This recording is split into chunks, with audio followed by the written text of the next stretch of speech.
thank you everyone for giving of your time and joining us for this conversation. I think a big reason we are having this conversation today is something has shifted in how buyers, largely B2B buyers, are researching vendors and suppliers. And in most cases, LinkedIn strategies haven't really caught up yet. LinkedIn has quietly become one of the most important platforms for B2B credibility. And the challenge, and honestly, the reason most brands aren't getting what they should out of it, is that we're still using it maybe like it's 2019. We're posting an update, we're sharing product or event news like trade shows, maybe we're resharing a blog, we rinse and repeat, but that's not how LinkedIn works anymore. And more importantly, we know it's not how your buyers are using it anymore. So to just quickly cover where we're going today with a look at our agenda, we're going to take a look at what's changed in B2B discovery, and AI is sitting right at the center of it now. We're going to take a look at how LinkedIn actually rewards authority, which is different from rewarding activity, and we'll talk about the two of those. We'll look at why both your brand and your people need to show up and how to make that happen realistically. We'll explore where paid fits in, and that's where Matt will come in and walk us through that section on how we can amplify authority through a paid strategy. And then last, we'll take a look at the metrics that actually tell you if all of this is working. And at the risk of scooping myself, a little bit of a spoiler alert, impressions aren't it, or at least not all of it anymore. So we'll dig into the metrics here at the end as well. So let me start with something that should genuinely change how you think about LinkedIn. And it's this first stat from Gartner that shows 94% of B2B buyers now use AI or some type of LLM tool. So think about ChatGPT, Claude, et cetera, during that purchasing process. That's nearly every buyer walking into a purchase decision is using some form of AI to do their research. And where it gets really interesting is that 60% of those search interactions now end without anyone ever visiting a website. AI summaries are just giving that answer. The buyer's not landing on your site. They're not going to your homepage. They're never reading your case study. They're getting exactly what they need from the summary. So the question is, if AI is doing the research, where does AI look? What's it pulling from? And this is where LinkedIn becomes critical, because that last stat there, about 15% of Google AI mode answers are citing LinkedIn content. And that's a massive number for a single platform. LinkedIn is one of the most cited domains in AI generated responses. So what this means for you is LinkedIn is not just where buyers are networking anymore. It's where AI is looking. It's where it's building that picture of you when they decide who are the credible players in your industry. So if you're not showing up there with the right signals, there's a chance you might not be showing up in AI-driven research at all. So let's talk about how buyers are actually forming opinions about their vendors and their suppliers, because this has changed a lot over the years. We know historically, credibility was something that was built largely through that sales process. It happened through conversations, the proposals, the references. The relationship really did a lot of that heavy lifting and the bulk of the work. But now credibility is formed before a buyer ever reaches out. And there are three primary things that are shaping that credibility. First is, what is your company publishing? So that's your perspective on the industry, the outcomes or case studies you're sharing, and your expertise. The second is, what are your experts saying publicly? So their takes, their firsthand experiences, what's coming through in their actual, authentic, genuine voice. And the third is how your ideas are circulating. Are you part of the industry conversation, or are you simply watching from the sidelines? So if you want to think about LinkedIn content differently, I encourage you to think about LinkedIn content not as social media in the way that most people think about social media. LinkedIn is a searchable, citable expertise footprint, and it's shaping how buyers are sizing you up before they ever enter your funnel. And that's certainly a shift in how we want to be thinking about LinkedIn moving forward. So I talked about how LinkedIn is rewarding authority, and this is where a lot of strategies for today tend to go a little bit sideways. We know the old playbook was we're going to post frequently, we're going to grow our followers, we'll drive traffic back to our website, but that's not what the algorithm is optimizing for anymore. I like to think of LinkedIn's algorithm as having a type, That type is not post-salad. It's actually looking for things like meaningful engagement. So are there real comments and actual conversations happening? You're not just getting likes. We're expanding beyond that. What's the dwell time? How long is someone actually spending with our content? Are they reading it or are they just scrolling right past? Let's think about expert voice. Is the content showing a genuine perspective and experience? It's not just a generic, neutral update.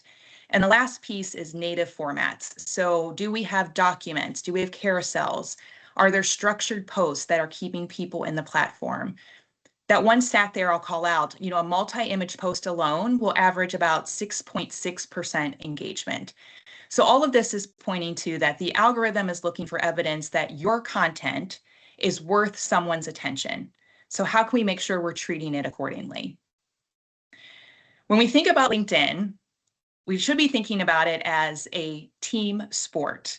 This comes up in a lot of conversations because with our clients, we're mostly talking to them about their LinkedIn presence at the company level or the organization level. How many followers do we have? What are we posting? How often? And that's only half the strategy. It's an important part of the strategy, but it's only half. Buyers are not just evaluating your brand. We know they are evaluating the brand and the people behind it.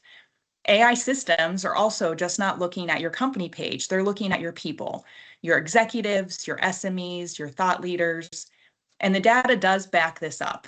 Personal profiles will generate up to 5 times more engagement than company pages. So when you have both of those signals, what's happening from the brand and the company voice, and what you have from the human and the expertise voice reinforcing each other, that's the opportunity where authority starts to compound. So let's break down what those two sources actually look like as they work together. And Ben, we can go to the next slide. So brand authority is your company voice. So these are the things we're familiar with: industry perspective, company narrative. Do we have case studies we're sharing that demonstrated expertise, maybe some educational resources? It's largely the content that we as marketers, we are owning and publishing. When we layer in the human authority and the expertise voice, that's where your executives, your SMEs, your people in the field come in. They're sharing their thought leadership, their observations, their commentary on what's actually happening in the industry, on the ground, in the field with customers. And here's why this matters beyond just a LinkedIn strategy. These aren't just content plays. It's actually the inputs that AI systems are using to decide who's worth surfacing when they look at who are the credible players. AI is no longer just reading your website. It's reading everything about your company and what your people have contributed to the professional conversations. So if you think about it, if your experts aren't visible, you're actually leaving some of that authority on the table. And I know I have to imagine, because I know many of you, and I have to think you're probably thinking, well, yes, this all sounds great, but you haven't met my VP of engineering, or you don't know my director of sales. I can't get them to post. And we hear that a lot. Getting people to post is certainly a real challenge. It's not for lack of content ideas. We know experts have great things to say. It often comes down to them, maybe being too busy, and LinkedIn feels like one more thing. I'm sure you're hearing comments like, I don't have time to post, or I'm not sure what I would say, or I don't want to sound promotional, or maybe even social media isn't really my thing. But here's the reframe I want you to bring back to this conversation. If I could just pause for a minute. Is there opportunity to go on mute? Okay, here we go. Thank you. Okay, so the reframe we want to bring into those conversations with our SMEs is we're not asking them to become influencers. We don't need them to really learn a content strategy or even post 3 times a week. What we're asking is that they share the expertise and knowledge and perspective that they already have and that they're living every single day. And if you're still facing some resistance or some hesitancy, perhaps it's a conversation kind of coming back to that we know our buyers researching our company. We know AI systems are out there evaluating our experts about what is publicly visible. And if there's nothing about them on LinkedIn, or there's nothing current or new or fresh on LinkedIn, then AI is going to come back with really nothing.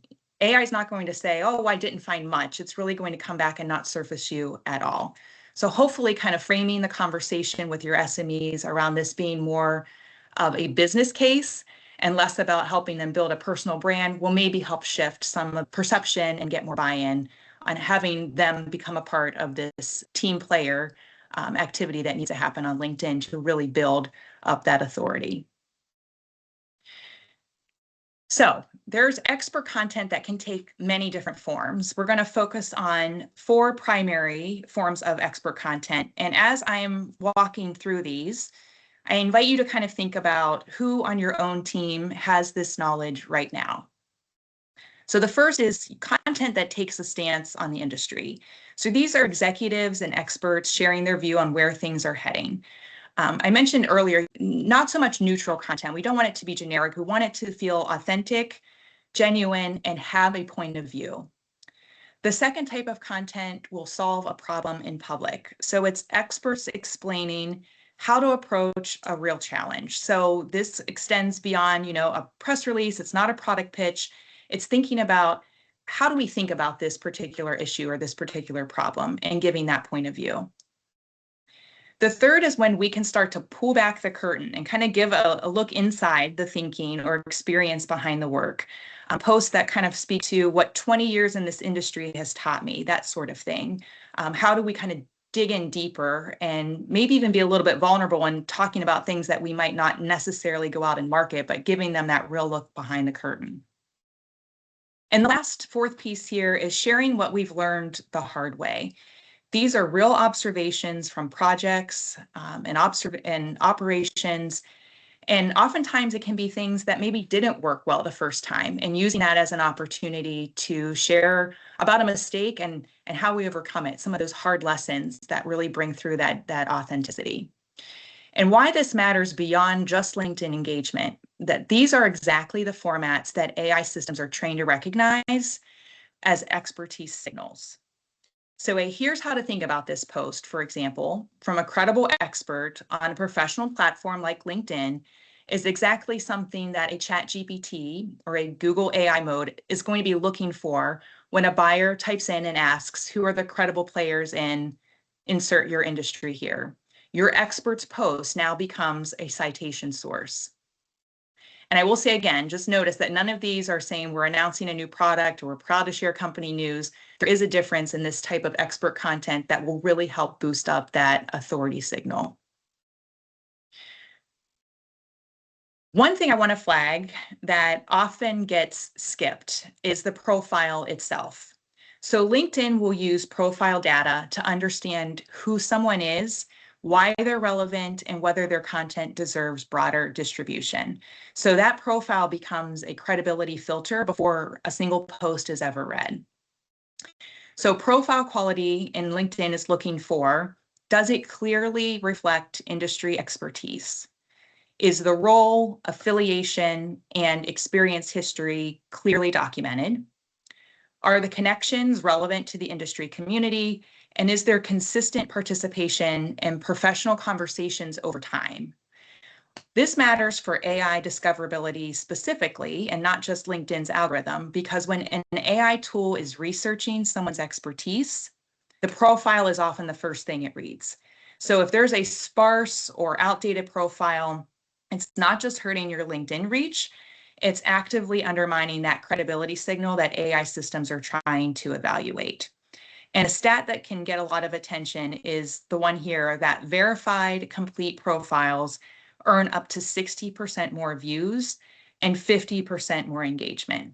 So when most people haven't updated their LinkedIn profiles for years, that's a problem from an AI visibility standpoint. But the good news is that can be a very fixable, simple, easy thing to update as one of the first steps you take.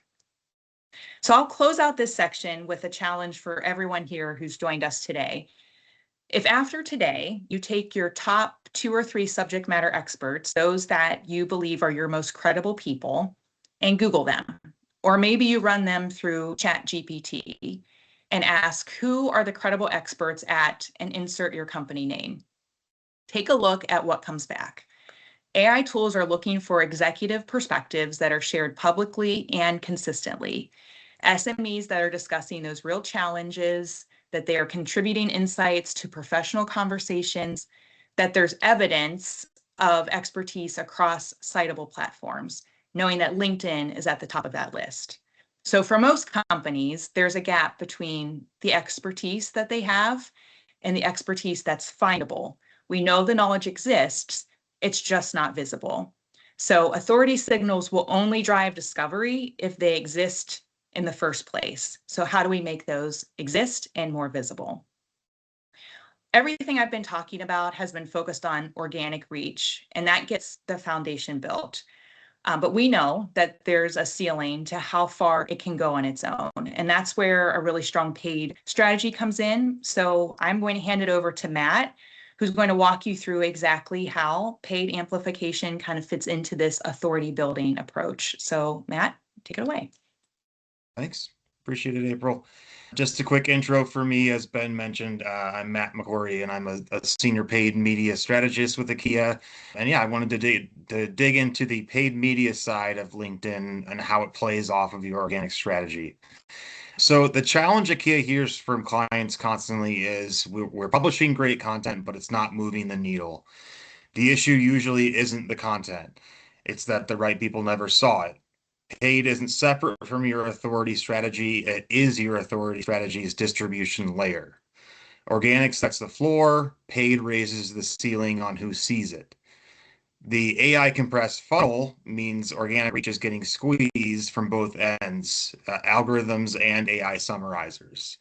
As you can see in these stats, LinkedIn's own data backs this up. So why is this happening? Let me show you in the next slide what's changed in the sales journey. So the AI compressed funnel problem. Basically, B2B clients aren't waiting to talk to your sales team before forming opinions. They've already done 70% of their research through Google, through AI tools like ChatGPT or Claude, and through LinkedIn feeds. So by the time they reach out, they've often already shortlisted vendors, which is not how it used to be. AI tools are intermediaries now. They summarize and filter before content ever reaches a human eye. Your actual content may never get seen directly. Organic algorithms punish newer or niche content regardless of quality, which hurts B2B industrial clients specifically because their topics are narrow. So looking at this diagram, on the left, the traditional funnel, the AI DAA funnel, linear, you could plan for each stage. On the right, the AI-driven multimodal funnel, what's actually happening now. Attention is now split between AI assistants, visual search, voice, chat interfaces. The action stage still happens. Prospects still become hard leads, but how they get there has fundamentally changed. You can publish the right message to the right, you can publish the right message to the wrong audience and never know it happened. So what do we do about it? LinkedIn gives you 3 formats, and most companies are only using one of them. Let me break it down on the next slide and talk about the importance and best use cases for each one.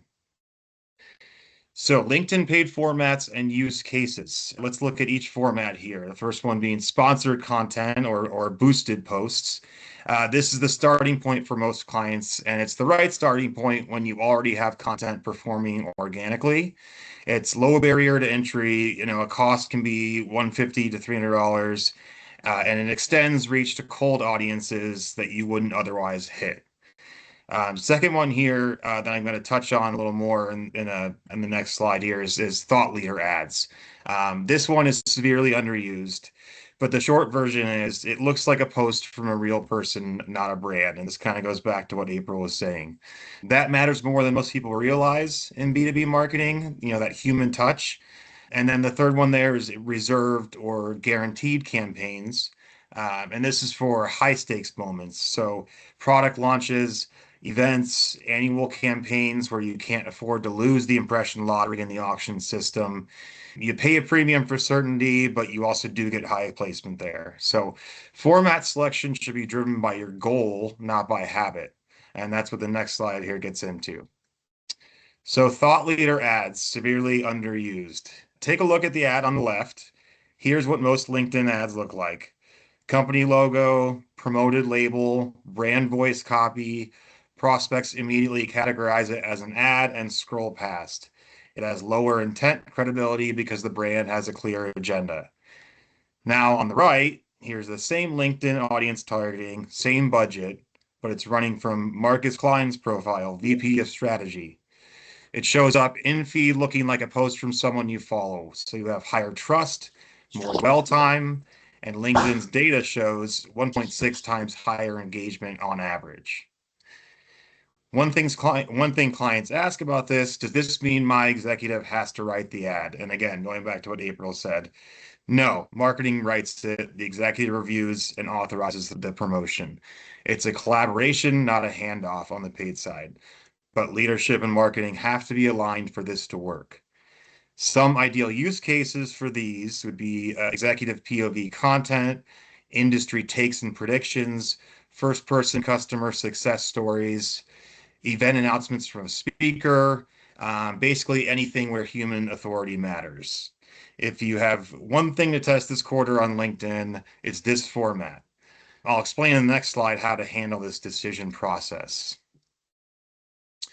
Okay, so budget framework, boosting versus building.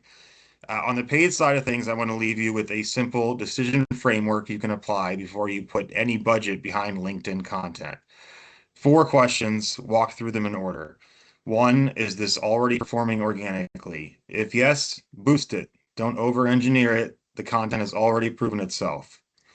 2, do you need lead capture or conversion tracking? If yes, build a full campaign and campaign manager with the lead gen form. A boost won't give you that infrastructure. 3, do you need guaranteed reach by a specific date? Events, launches, time-sensitive campaigns, this is when you go reserved. You're buying certainty, not efficiency. And lastly, is the voice more powerful from a person? That's your thought leader ad signal. If the content is a POV or story, a human voice outperforms a brand voice. The worst outcome is spending budget on content that wasn't ready to be amplified in the first place. Question 1 there is the gate. If the content isn't performing organically, put the effort and thought into making it better before you put money behind it. This is LinkedIn ads in 2026. As Ben and April both said, things have changed greatly. It's not what it once was, but when used properly, it's still one of the most powerful tools to leverage in B2B marketing. And with that, I will pass it back to April to talk through authority metrics and signals.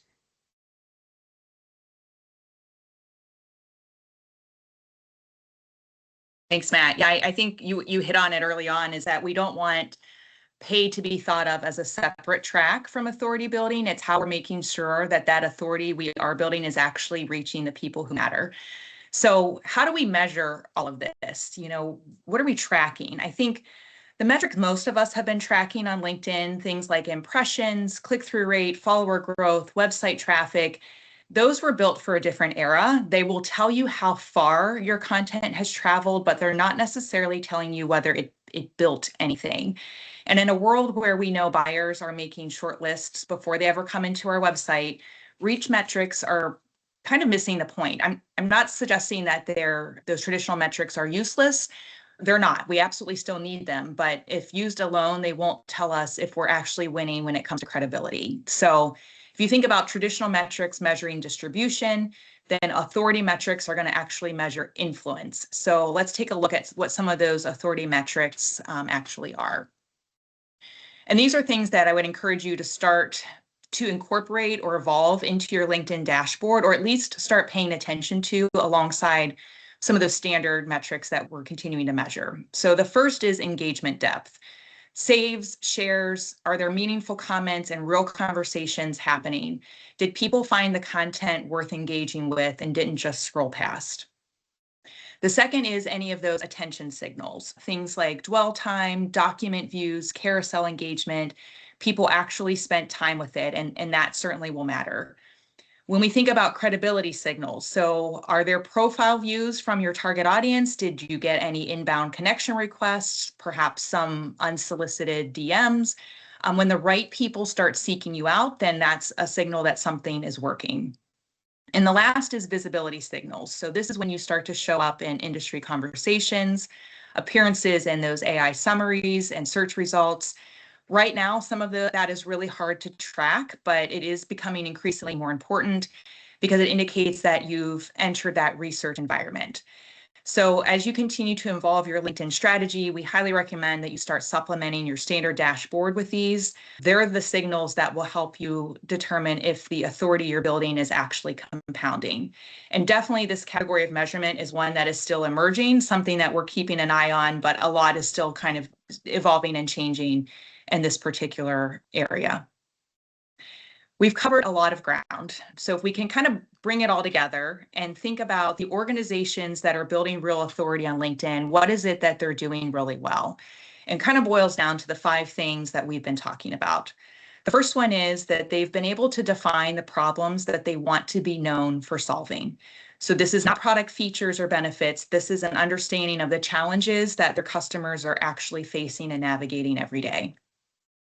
The second thing is they're activating both the brand and the expert voices together. So we've got the company page and our people operating in sync. The third is they're publishing structured, insight-driven content. So there's industry commentary, those field lessons, firsthand experiences, problem-solving perspectives, moving beyond just announcements. The fourth piece is how are we amplifying it strategically with paid? So we're not just leaving great organic content out there for reach alone. And the fifth is, can we start to track authority signals, not just reach? So things like I just mentioned, engagement depth, profile interest, are there meaningful conversations happening? So we've covered a lot of ground today, and it could be like, where do I get started? How do I even begin to evolve my LinkedIn strategy? So we'd like to say there are, 3 things that don't require a full strategy overhaul that could be a starting point that you could actually start as early as this week. The first is an audit of your top SMEs LinkedIn profiles. Go back and look at those with fresh eyes. Are they functioning as credibility assets? Or are they operating more as digital business cards that maybe haven't been touched in 3 or 4 years? That's something that can be very fast, easy, and fixable. The second thing is identifying 2 or 3 content themes that can be tied back to buyer challenges. These go outside of your product categories and they become the things that your customers are facing, the problems they're facing and actually losing sleep over. The third piece is perhaps you pilot a thought leader ad, to Matt's point. Pick your best performing organic post. Maybe it's one piece of expert content that's already shown some signal and put some budget behind it and see what happens. I think the big takeaway here is that we know authority will compound over time. And our recommendation is the best time to start is today.